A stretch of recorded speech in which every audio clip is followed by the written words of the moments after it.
नमस्कार, मैं हूं आपके साथ सोनिया चौहान। टोटल टीवी पर आप सभी का स्वागत है। चलिए बुलेटिन की शुरुआत करते हैं एक बड़ी खबर के साथ। बड़ी खबर आपको बता दें, हरियाणा विधानसभा चुनाव के लिए कांग्रेस के दौर लिस्ट जारी। कुल 86 सीटों पर घोषित हो चुके हैं उम्मीदवार। बड़ी खबर आपको बता रहे, कांग्रेस के 4 सीटों पर फैसला अभी बाकी और पंचकूला से चंद्रमोहन को टिकट। हिसार की अगर बात की जाए तो रामनिवास रारा लड़ेंगे चुनाव। भिवानी खेड़ा से प्रदीप नरवाल लड़ेंगे चुनाव। अंबाला शहर से निर्मल सिंह को टिकट मिला है। इलाहाबाद सीट की अगर बात की जाए तो भरत सिंह बेनीवाल को टिकट दिया गया और ऐसे में आदमपुर से चंद्रप्रकाश को बनाया उम्मीदवार। हांसी से राहुल मक्कड़ को उम्मीदवार बनाया गया है। बरवाला से रामनिवास घोड़ेरा चुनाव लड़ेंगे और अगर बात की जाए हिसार से रामनिवास राणा चुनाव लड़ेंगे और नलवा से अनिल मान चुनाव लड़ेंगे। और वहीं इसी खबर पर ज्यादा जानकारी साझा करने के लिए हमारे साथ देवेंद्र कथुरिया एसोसिएट एडिटर जुड़ चुके हैं। देवेंद्र जी, कांग्रेस लगातार चिंतन मंथन के बाद उम्मीदवारों की घोषणा कर रही है और ऐसे में कांग्रेस अब तक 86 उम्मीदवारों को मैदान में उतार चुकी है। अभी 5 सीटों पर कांग्रेस ने ऐलान किया है। अभी 4 जो बाकी बची हुई सीटें हैं उनमें कौन कौन सी ऐसी सीट है जिस पर अभी लगातार विरोध और लगातार पेच फंसता हुआ नजर आ रहा है? देखिए सोनिया, ये चारों सीटें वो सीटें हैं जिसपे खींचतान बहुत ज्यादा है। आप इसी बात से अंदाजा लगा लीजिए, कांग्रेस या बीजेपी पहले क्या होता था। पिछले चुनाव की बात करें या उससे पिछले चुनाव की बात करें, टिकटों का ऐलान 3-4 दिन पहले तक आखिरी जो लिस्ट होती थी वो भी आ जाती थी। लेकिन अब खींचतान और लोबिंग इतनी जबरदस्त है जी। अब आप देखिए, आज लास्ट दिन है चुनाव का। आज के बाद तो नामांकन हो ही नहीं सकता, चाहे क्योंकि चुनाव आयोग के नियम है, उसके लिए बकायदा पूरी एक पॉलिसी है, उसको फॉलो करना होता है। तो आज जो 4 टिकट अभी बची हुई हैं उनमें मैं एग्जैक्टली तो नहीं कह सकता 1-2, लेकिन ये है कि उनको आज 1-2 घंटे के अंदर फैसला लेना बहुत जरूरी है। दरअसल है कि 11 से लेकर 3 बजे तक का नॉमिनेशन फाइल करने का समय है, लेकिन क्योंकि आज आखिरी दिन है और आज बहुत सारे निर्दलीय भी आएंगे मैदान में और जो पार्टियों के अधिकृत उम्मीदवार है उनके खिलाफ जो बागी है, जो टिकट की उम्मीद लगाए बैठे थे, वो लोग मेरे को लगता है आज पर्चा भरने वालों का चूंकि आखिरी दिन है और जो अड़े हुए थे कि हमने चुनाव लड़ना है, वो सब लोग उनकी धमक आज नजर आएगी। और मेरे को लगता है कई जिलों में आज शायद ट्रैफिक जाम की स्थिति भी रहेगी, भीड़ भाड़ रहेगी। और जो 11 से 3 बजे तक का टाइम है, क्योंकि आधा घंटा तो कम से कम लगता ही है एक नामांकन दाखिल करने में, भीड़ भी बहुत होती है, पुलिस के लिए भी बहुत चैलेंज होता है। लोग हर बार देखते हैं। अभी ये है कि काफिला जो जाएगा 10 गाड़ियां होनी चाहिए, ज्यादा नहीं होनी चाहिए। अगर कोई वीआईपी केंद्रीय मंत्री साथ है तो उसके लिए एक पायलट जीप होगी, गैप बना के चलना होगा। 10 काफिले में 10 गाड़ियों से ज्यादा नहीं। उसके बहुत सारे नियम बनाए गए हैं, लेकिन लोग तब भी इसको वायलेट करते हैं क्योंकि ये मौका ऐसा होता है। और पुलिस के लिए भी मुमकिन है, पुलिस कंट्रोल जरूर करती है लेकिन तुरंत कार्रवाई हो ऐसी स्थिति में पुलिस भी नहीं होती। तो आज मेरे को लगता है जो बागी हैं, जो चुनाव लड़ने पर अड़े हुए हैं, जिनको पार्टियों की टिकट नहीं मिली या जो वेट एंड वॉच की स्थिति पे थे, वो सब लोग आज पर्चा तो बहुत लोग भरेंगे क्योंकि उनमें एक ये भी उनके साथ एक सुविधा रहती है कि पर्चा भरने के बाद 3 दिन का समय, कल 13 तारीख को स्क्रूटनी छटाई होगी पर्चों की, किस विधानसभा क्षेत्र से किस किस पार्टी के उम्मीदवारों ने पर्चा भरा है, तो वो सारी डिटेल चुनाव आयोग पब्लिश करता है ताकि लोगों को पता लगे। लेकिन 13 तारीख को स्क्रूटनी होगी और 16 तारीख नामांकन वापस लेने की तारीख है। नामांकन वापस कोई किसी को समर्थन देना चाहे, मैदान से हटना चाहे या कोई पार्टी कैंडिडेट को बदलना चाहे, वो पार्टी अपना सर्टिफिकेट देगी कि हमने ये उम्मीदवार घोषित किया था, उसके बजाय फैसला ये हुआ है कि अब ये हमारा अधिकृत उम्मीदवार है। इस तरह की चीजें इस बार ज्यादा होंगी जो पहले कभी नहीं हुई। और आप सुने, ये भी बताओ कि ये जो चुनाव विधानसभा है, लोगों ने शायद पहले इस तरह के चुनाव कभी नहीं देखे होंगे क्योंकि महत्वाकांक्षा बहुत ज्यादा है। और बीजेपी कांग्रेस ने जो एक नया तरीका निकाला था कि लोकतांत्रिक तरीके पे जो चुनाव लड़ना चाहते पार्टी को आवेदन करें, कुछ फीस भी रखी गई थी जिससे पार्टी को आमदनी हुई। लेकिन उसमें ये है कि ये आजादी दिखाने के लिए, पारदर्शिता लाने के लिए पार्टी ने जो कदम उठाया, मेरे को लगता है वो आत्मघाती भी साबित हो रहा है क्योंकि बगावत और विद्रोह का सामना करना पड़ा है। अभी बहुत सारी चीजें, एक कैंडिडेट को टिकट मिला है, बीजेपी या कांग्रेस हो, जो उम्मीद लगाए बैठे थे, जो लाइन में थे, वो लोग भी अब पर्चा भरेंगे सिर्फ मतलब अपने समर्थकों की रजामंदी से कि हाँ हम भी मैदान में है, भले ही 16 तारीख को पर्चा वापस उठा ले या किसी को समर्थन दे दे। तो इस तरह की चीजें होने वाली है। आज ये देखना है कि आज के दिन मेरे को लगता है शायद विधानसभा में जितने लोग जाने के लिए आज पर्चा नामांकन दाखिल करेंगे, ऐसा पहले कभी नहीं हुआ और संख्या बहुत ज्यादा होगी, वो शाम को पता लगेगी। जी देवेंद्र जी, अगर बात की जाए तो कांग्रेस ने अभी तक सीएम फेज की घोषणा नहीं की है। ऐसे में कांग्रेस को गुटबाजी जो अंदर खाने चल रही है वो कितनी भारी पड़ सकती है? देखिए सोनिया, गुटबाजी की जो बात है या कांग्रेस में जो ये सारी चीजें आई हैं, ये दरअसल अब समय राजनीति का स्वरूप बदल गया है। राजनीति ऐसी आगे की महत्वाकांक्षाएं लोगों की बढ़ी है, पार्टी के प्रति जो निष्ठा, जो त्याग, जो समर्पण, जो एक जो इच्छा शक्ति होती थी, उस चीज का ह्रास हुआ है। समय के साथ साथ ये चीजें भी आई हैं हमारे सामने।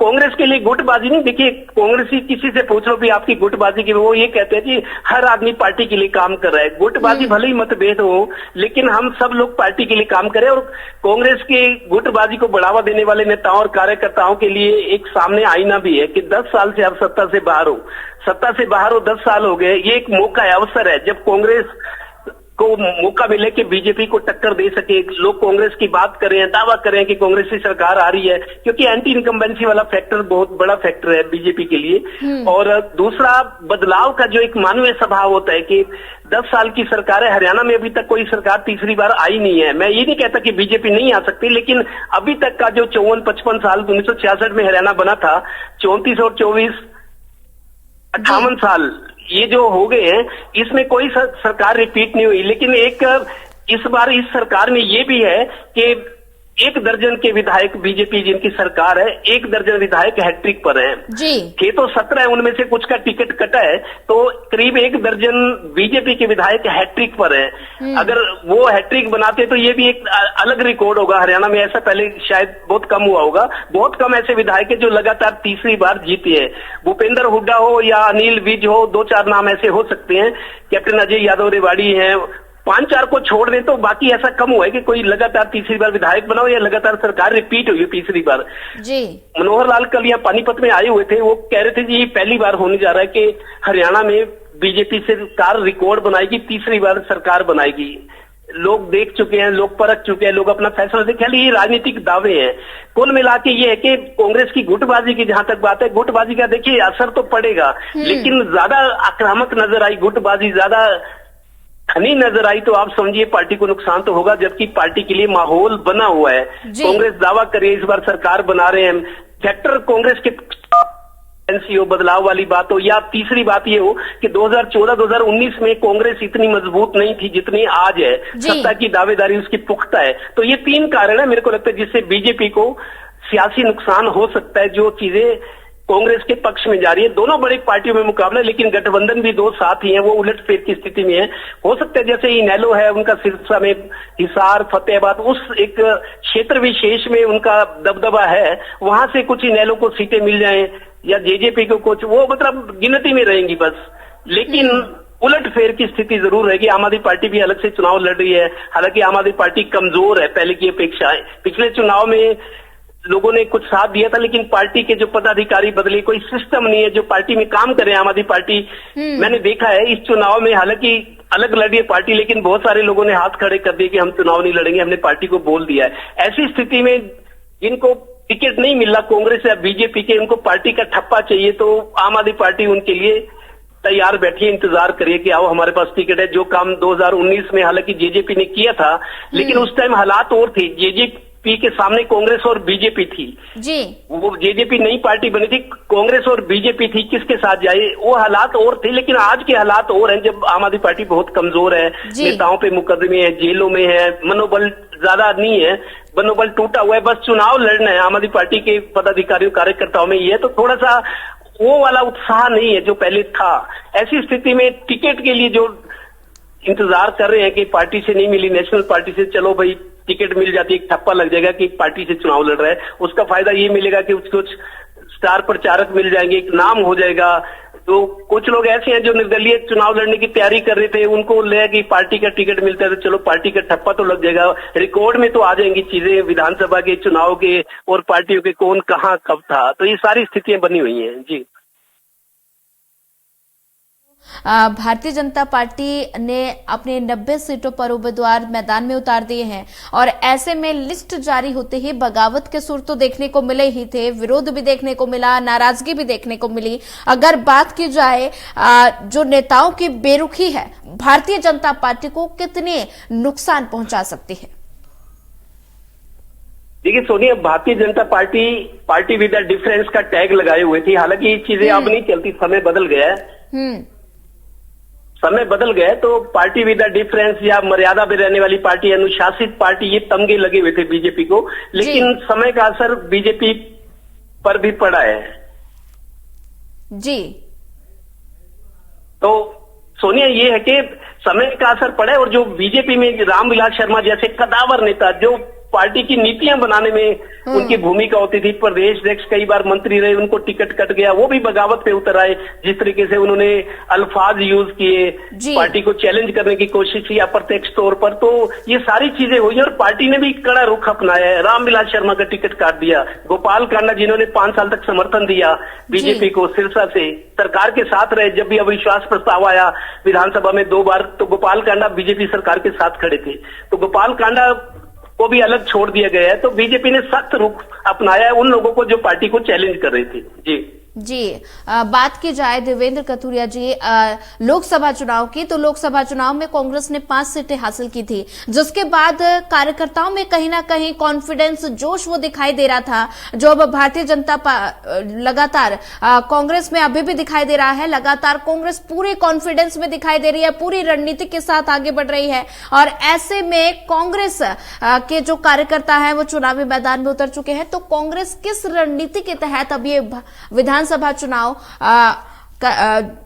जीतेगी और ऐसे में क्या कुछ भारतीय जनता पार्टी के लिए, क्या भारतीय जनता पार्टी के रथ को कांग्रेस रोकने में कामयाब रह पाएगी? देखिए, कांग्रेस के लिए मैं ये कहूंगा, जो हालात है, देखिए बीजेपी मजबूत है, बीजेपी के पास मजबूत संगठन है और सरकार भी है बीजेपी की। हालांकि अब हरियाणा विधानसभा का तो कार्यकाल खत्म ही है, क्योंकि विधानसभा भंग करने की सिफारिश कर दी गई है। लेकिन चूंकि केंद्र में सरकार है और राज्यों में सरकार है, मैन पावर बहुत ज्यादा है, संसाधन ज्यादा है, सरकार होने का भी फायदा तो मिलता ही है किसी न किसी रूप में। तो कांग्रेस के लिए ये है कि कांग्रेस का, आप देखिए, कांग्रेस की टिकट के लिए अगर मारामारी है तो इससे ये लगता है कि लोगों को लग रहा है कि कांग्रेस जोरदार टक्कर दे रही है बीजेपी को, सरकार बन सकती है। और वो बड़े नेता तो दावा भी कर रहे हैं कि 70 सीटें लेंगे, सरकार अवश्य बनेगी। मैंने एक दिन किसी बड़े नेता से पूछा, वो कह रहा है जी 55-60 सीटें तो पक्की है, 70 नहीं आती तो 55-60 है, तो इतनी भी आ जाए, 46 सीटों का बहुमत है। किसी भी पार्टी को सरकार बनाने के लिए 46 सीटें चाहिए 90 में, जो बहुमत का आंकड़ा है। तो उनका ये कहना है कि 55 से 60 सीटें आएंगी, 70 नहीं भी आती तो भी सरकार कांग्रेस की बन रही है। तो कांग्रेस के नेता हुंकार भरे, कार्यकर्ताओं को भी पता है जो विपक्ष में है। आप देखिए, जो असली जो राजनीति के लोग होते हैं, नेता होते हैं, कार्यकर्ता, उनकी असली खुराक खाना नहीं होता। मैं बताऊं, सत्ता में रहना ही एक बड़ी खुराक है उन लोगों के लिए जो राजनीति से जुड़े हुए हैं। उनके तौर तरीके, रंग रूप उनका अलग नजर आता है। तो अब यह कि कांग्रेस के लिए एक अवसर है, अगर कांग्रेस गुटबाजी को खत्म कर दे या मिनिमाइज कर दे, उसको कम कर दे, कम से कम नुकसान हो, तो कांग्रेस के लिए एक अवसर तो है अगर कांग्रेस ही जाए। और दूसरा, बीजेपी की जो कमजोरियां हैं या जो प्रतिक्रिया लोगों की आ रही है उसको भुनाएं अपने तरीके से, तो कांग्रेस के लिए चांस तो है। अगर अपनी गलतियों से नुकसान उठाएंगे तो ये नतीजा उन्हीं को भुगतना है। जी बात की जाए तो बीजेपी ने अपने 90 कैंडिडेट को मैदान में उतार दिया है और ऐसे में कौन कौन सी ऐसी सीटें हैं जहां पर भारतीय जनता पार्टी को विरोध झेलना पड़ सकता है? देखिए, भारतीय जनता पार्टी का विरोध झेलना, एक तो महेंद्रगढ़ है जहां इतने बड़े नेता, दिग्गज नेता जिन्होंने पार्टी चलाई, सालों तक मंत्री रहे, उनका रुतबा था। रामविलास शर्मा बहुत अच्छे वक्ता हैं, उनका भाषण सुनने को लोग तरसते हैं कि बीजेपी के नेता है, बहुत बड़े वक्ता हैं। और उसके अलावा अब गोपाल कांडा का थोड़ा प्रभाव जरूर है सिरसा में, बीजेपी के लिए चांस। देखिए, चुनाव तो लड़ना पड़ता है, अखाड़े में पहलवान को उतरना पड़ता है, हार जीत का फैसला बाद में होता है। तो सिरसा की बात करें तो सिरसा में देखिए चौटाला का प्रभाव है। आपको एक सोनिया एक उदाहरण देता हूं, अभी जो सरकार थी जेजेपी और बीजेपी की 4.5 सरकार चली है, 4.5 साल, इनेलो बहुत कमजोर हो गई, जेजेपी भी उसके बाद तो 4.5 साल तक जो सरकार चली जेजेपी और बीजेपी की, इसमें आप देखिए बुरे से बुरे वक्त में भी चौटाला परिवार के 5 लोग सरकार में थे। रंजीत चौटाला बिजली मंत्री थे, वो ओम प्रकाश चौटाला के भाई है। चौटाला परिवार चौधरी देवीलाल के बेटे हैं। वो इसी 4.5 साल जेजेपी बीजेपी सरकार में ऊर्जा मंत्री थे। डिप्टी सीएम थे दुष्यंत चौटाला, वो चौटाला परिवार से हैं। एक अमित सिहाग है, इसी परिवार से, वो विधायक थे। और तीसरा नैना चौटाला विधायक थी, अभय चौटाला विधायक थे। तो 5 चौटाला परिवार के 5 विधायक तब भी रहे हैं जब पार्टी की स्थिति ज्यादा अच्छी नहीं रही। तो ऐसी स्थिति में चौटाला का प्रभाव तो सिरसा में है। गोपाल कांडा ने अपने तरीके से सिरसा को चलाया है, 5 साल तक विधायक रहे हैं। लेकिन बीजेपी के लिए मेरे को लगता है दोहरी चुनौती है। एक तरफ चौटाला परिवार है और दूसरी तरफ गोपाल कांडा है। तो बीजेपी को थोड़ा सा मशक्कत करनी पड़ सकती है सीट जीतने के लिए सिरसा में।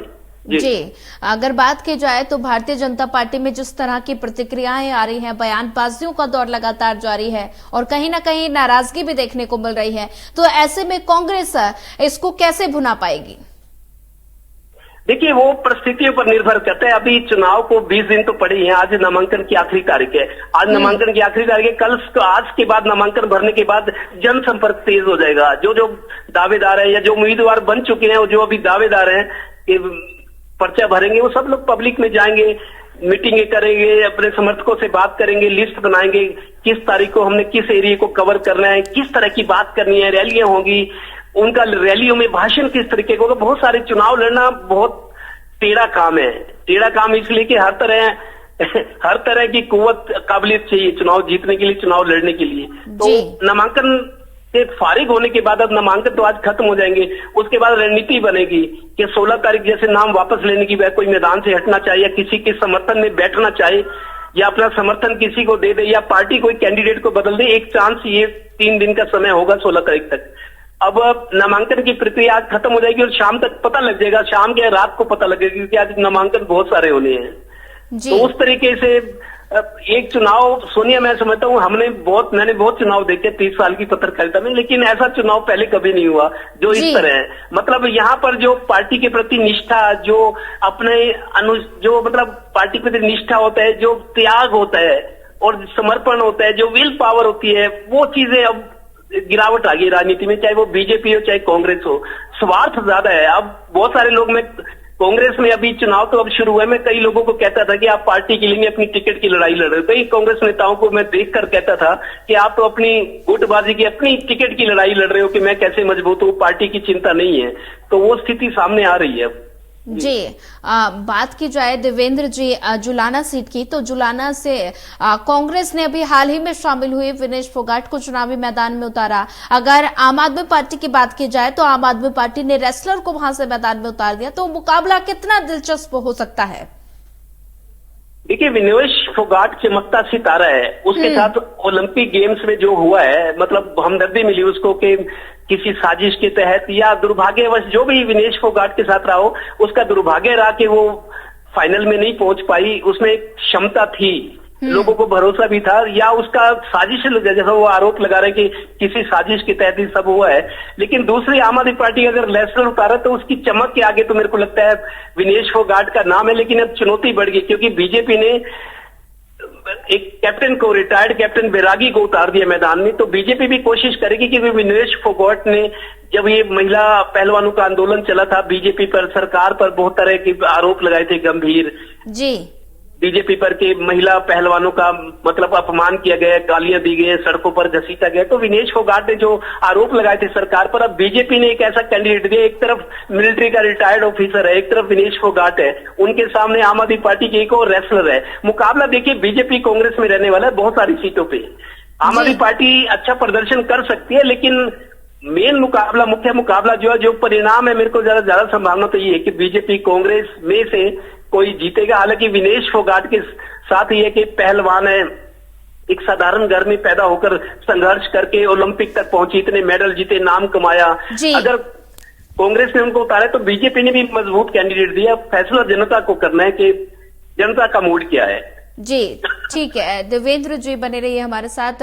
प्रदीप कुमार एसोसिएट एडिटर भी जुड़ चुके हैं। प्रदीप कुमार जी, भारतीय जनता पार्टी ने बाकी 3 बची सीटों पर घोषणा कर दी है और ऐसे में अगर बात की जाए तो सिरसा और महेंद्रगढ़ सीट पर सबसे ज्यादा नजर थी और वहां से 2 लोगों का टिकट कट गया है। सिरसा से अगर बात की जाए तो गोपाल कांडा का टिकट कटा है और महेंद्रगढ़ से बात की जाए तो रामविलास शर्मा का टिकट कटा है। ऐसे में क्या लगता है कि भारतीय जनता पार्टी को विरोध झेलना पड़ सकता है? देखिए, स्पष्ट कर दूं कि ये गोपाल कांडा जो है वो अपनी पार्टी से उम्मीदवार हैं, तो सिरसा से वो उम्मीद कर रहे थे कि बीजेपी अपना उम्मीदवार घोषित नहीं करेगी, लेकिन जिस तरीके से बीजेपी ने सिरसा में भी अपना उम्मीदवार दे दिया है, तो यहाँ पर गोपाल कांडा को वॉकओवर नहीं दिया है, क्योंकि उन्होंने समर्थन दिया था जिस तरीके से जीते थे वो, और उन्होंने बीजेपी सरकार को समर्थन दिया था। उसके एवज में उनको लग रहा था कि बीजेपी वहां पर उम्मीदवार नहीं उतारेगी, लेकिन जो सूत्र दावा कर रहे हैं कि बीजेपी ने गोपाल कांडा को संदेश दिया था कि पार्टी उनके खिलाफ सिरसा सीट पर उम्मीदवार नहीं उतारेगी, लेकिन उन्हें रानिया विधानसभा सीट से जो अपनी पार्टी लोकहित पार्टी से उन्होंने उम्मीदवार धवल कांडा का को खड़ा किया था, उसका नामांकन वापस लेना होगा। लेकिन ये नामांकन वापस लेते या नहीं, ये तस्वीर बाद में साफ होती, लेकिन इस बीच यहाँ पर उन्होंने जो सिरसा में भी उम्मीदवार का ऐलान कर दिया, तो उसके बाद समीकरण बदले और कहीं न कहीं गोपाल कांडा को वॉकओवर नहीं मिला है। दूसरी तरफ महेंद्रगढ़ सीट की बात करें तो इस पर निर्दलीय की उम्मीदें थी। दूसरी तरफ बीजेपी के कद्दावर नेता रामविलास शर्मा ने नामांकन भर दिया, पार्टी का टिकट मिले बिना उनको उम्मीद थी कि पार्टी उनको टिकट देगी, लेकिन यहाँ पर भी रामविलास शर्मा को यहाँ पर निराश होना पड़ा है, क्योंकि उनका टिकट उनको नहीं मिला है और इसीलिए इस सीट पर भी समीकरण बदल गए हैं। वहां पर भी बीजेपी ने महेंद्रगढ़ से भी अपना उम्मीदवार उतार दिया है, लेकिन रामविलास शर्मा उम्मीद कर रहे थे कि उनको टिकट मिलेगा।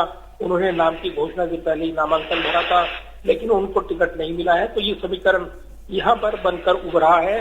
तो निश्चित तौर पर बीजेपी ने अपने सभी उम्मीदवारों की लिस्ट जारी कर दी है और इस बीच कांग्रेस ने कुल मिलाकर 45 उम्मीदवार यहाँ देर रात घोषित किए हैं और इसी के साथ नया समीकरण बनता नजर आ रहा है। अभी भी कांग्रेस के जो टिकट होल्ड पर है उनमें माना जा रहा है कि समाजवादी पार्टी सीपीआई को जो टिकट देने हैं उसके चलते उन्होंने ये नाम होल्ड पर रखे हैं। कुछ लोगों को यहाँ पर सूचना दी गई है ताकि वो तैयारी रखें, तो ये जरूर है कि अब देखना होगा आज नामांकन भरने का आखिरी दिन है। जी प्रदीप कुमार जी, अगर बात की जाए तो रामविलास शर्मा का टिकट कटा है, ऐसे में कहीं ना कहीं बेरुखी भी देखने को मिली है, नाराजगी है उनके अंदर, तो ऐसे में क्या पार्टी को इसका नुकसान हो सकता है? देखिए, जिस तरीके से ये पूरा समीकरण साधने की कोशिश यहाँ पर की गई है, जो यहाँ पर नाम सामने आए हैं और कांग्रेस ने जो 45 सीटों पर नाम कुल मिलाकर 46 जो उम्मीदवार उम्मीदें लगी हुई थी, वो उम्मीदें अब नजदीकी करीब आ रही हैं और खासतौर से 86 उम्मीदवार अब तक घोषित हो गए हैं। तो ये जरूर है कि अब जब यहाँ पर फाइनल लिस्ट बिल्कुल तैयार है, सब कुछ उम्मीदवार बचे हुए हैं, अब नजरें लगी हैं सोना सीट जो होल्ड पर है कांग्रेस की ओर से, इस पर ये समीकरण बन सकता है कि समाजवादी पार्टी उम्मीदवार को दी जाए। दूसरी तरफ अगर देखें तो अभी सिरसा से भी उम्मीदवार आना बाकी है कांग्रेस का, इसके अलावा कालावली से यहाँ पर आना बाकी है, जो मैंने लिस्ट देखी है अभी इसका एनालिसिस किया जा रहा है। तो ये जरूर है कि अभी भी कई उम्मीदवार यहाँ पर आने बाकी हैं। कुल मिलाकर देखें तो 86 उम्मीदवारों की लिस्ट जो है ये नए समीकरण बनाती नजर आ रही है और इसमें दबदबा जो है हुड्डा कैंप पर नजर आ रहा है। तो कुल मिलाकर सीटों के बंटवारे में उम्मीदवारों के चयन में उनकी चली है और जिस तरीके से उम्मीदवारों का ऐलान हुआ है, भले ही काफी मंथन किया हो, लेकिन फिर जीता हो विनिंग टिकट उम्मीदवार, कास्ट कम्बिनेशन, ओबीसी फैक्टर, इसके अलावा एससी फैक्टर, सभी वर्गों को हिस्सेदारी, इस पर फोकस करते हुए टिकट वितरण नजर आ रहा है। तो निश्चित तौर पर ये काफी महत्वपूर्ण है। जी प्रदीप कुमार जी, अगर बात की जाए तो कांग्रेस ने जो 86 उम्मीदवार मैदान में उतारे हैं उसमें अगर बात की जाए हॉट सीट कौन कौन सी है, अगर बात की जाए गढ़ी सांपला सीट की, किलोई सीट से जहां पे भूपेंद्र हुड्डा चुनावी मैदान में है और उनके अपोजिट जो है भारतीय जनता पार्टी से मंजू हुड्डा चुनावी मैदान में, तो मुकाबला कितना दिलचस्प होता हुआ नजर आ रहा है? देखिए, भूपेंद्र सिंह हुड्डा का तो नाम पहली लिस्ट में आ गया था, क्योंकि वो पूर्व मुख्यमंत्री हैं, नेता विपक्ष हैं और एक दावेदार है एक बार फिर से। इसके अलावा 28 कुल मिलाकर मौजूदा विधायकों को टिकट दिया गया था। 41 उम्मीदवारों की लिस्ट जो उन्होंने जारी की थी 3 फेज में, उसके बाद अगली लिस्ट पर नजरें लगी थी। देर रात तक कुल मिलाकर 45 उम्मीदवारों की लिस्ट जारी की गई है और इसमें नए नए समीकरण यहाँ पर साधने की कोशिश करते हुए कांग्रेस नजर आई है। क्योंकि अगर देखें, हमने जो इसका अभी तक एनालिसिस किया है, सीट पर अलग अलग जो समीकरण साधते हुए कांग्रेस दिख रही है, उसमें कई ऐसे फैक्टर हैं जिसके जरिए वो जीत की मंजिल तक पहुंचना चाहते हैं और इसीलिए इस कॉम्बिनेशन में एक बेहतर जो विनिंग फैक्टर है उसका ख्याल रखते हुए यहाँ पर करीब अगर देखें तो 38 टिकटें हैं जिस पर दबदबा नजर आ रहा है भूपेंद्र सिंह हुड्डा का। इसके अलावा जिस तरीके से पलवल सीट से करण दलाल, उन्होंने पहले ही टिकट पर्चा भर दिया था, हालांकि कांग्रेस ने अपना ऐलान नहीं किया था, तो माना जा रहा था कि उनको टिकट मिलेगा। इसके अलावा हिसार के सांसद जयप्रकाश जेपी के बेटे विकास सारंग का कलाया से नॉमिनेशन भी कराया गया था, वो भी टिकट उनका फाइनल हुआ है। तो 45 में से जो सीटें हैं अगर देखें तो कुमारी शैलजा के खाते में 4 सीटें आती नजर आ रही हैं। 2 सीटें रणदीप सुरजेवाला खेमे को दी गई हैं, उनके चलते उनके बेटे और नरवारन से उनके करीबी सतबीर दबलेन को टिकट मिला है। तो ये काफी बड़ा टिकट बंटवारा इस वक्त देखने को मिल रहा है। इसके अलावा बड़कल से एमएलए रहे महेंद्र प्रताप के बेटे विजय प्रताप को टिकट मिला है। प्रतला से एमएलए रहे रघुल तेवतिया, उनको टिकट मिला है। 2009 में वो एमएलए रही हैं। पलवल में 2005 में एमएलए रहे करण दलाल, हथीन से 2009 में एमएलए रहे जलीब खान के बेटे मोहम्मद इस्राइल को और अटेली से 2009 में एमएलए रही अनीता यादव का नाम शामिल है। और ये सभी कहीं न कहीं हुड्डा कैंप के माने जाते हैं। दूसरी तरफ कहीं न कहीं कुमारी शैलजा और रणदीप सुरजेवाला लगातार कई मुद्दों को लेकर विरोध कर रहे थे। लगातार 2 चुनाव हार चुके अपने करीबियों को वो टिकट दिलाने में कामयाब रही है। इसमें नारनौल से राव नरिंदर, बरवाला से रामनिवास घरोड़ा और परसला से रघुवीर तेवतिया का नाम शामिल रहा है। राव नरिंदर 2009 में हजका की टिकट पर जीते थे और उसके बाद हुड्डा कैंप से जुड़ गए थे। सिरसा में 9 दिन पहले कांग्रेस में आए गोकुल सेतिया और हाथी से पूर्व जेजेपी नेता राहुल मक्कड़ को टिकट दिलाने में भी हुड्डा सीमा सफल रहा है। इसके अलावा आदमपुर सीट से पूर्व आईएएस अधिकारी चंद्रशेखर को टिकट के पीछे भी हुड्डा का ही रोल माना जा रहा है। तो ये तमाम समीकरण यहाँ पर नजर आ रहे हैं जो इस लिस्ट में एनालिसिस हो रही है। जाट वोट बैंक को मजबूत करने की कोशिश में एक बार फिर से भरोसा जताया गया है और 13 चेहरे जो हैं जाट बिरादरी के हैं। इसमें जिस तरीके से हम देखें सोनीपत, हिसार और तकसीर उन्होंने जिताई थी। नलवाम, बाला कैंट, कलायत, केथल, राई, फतेहबाद और ऐनाबाद जैसी जाट डोमिनेट सीटों पर जाट नेताओं को टिकट दी गई है। ओबीसी वर्ग को जोड़ने का प्रयास किया गया है। 45 से 10 सीटें ओबीसी वर्ग को दी गई हैं। अकेले हिसार जिले में ही ओबीसी वर्ग को 3 सीटें मिली हैं जो एनालिसिस यहाँ पर देखने को मिल रहा है। आदमपुर से पूर्व आईएएस अधिकारी चंद्र प्रकाश, उनका टिकट फाइनल हुआ है जो लोकसभा की दावेदारी में भी थे। 7 ऐसी चेहरे उतारे गए हैं। पंजाबियों को लुभाने के लिए 4 टिकट दिए गए हैं। इसके अलावा 2 ब्राह्मण, 2 मुस्लिम चेहरे भी यहाँ पर उतारे गए हैं। वैश्य, राजपूत और जट सिख को भी टिकट दिया गया है। तो कांग्रेस ने तमाम क्षेत्रीय समीकरण साधने की कोशिश की है, जातीय समीकरण साधने की कोशिश की है, लेकिन दबदबा हुड्डा कैंप पर नजर आ रहा है।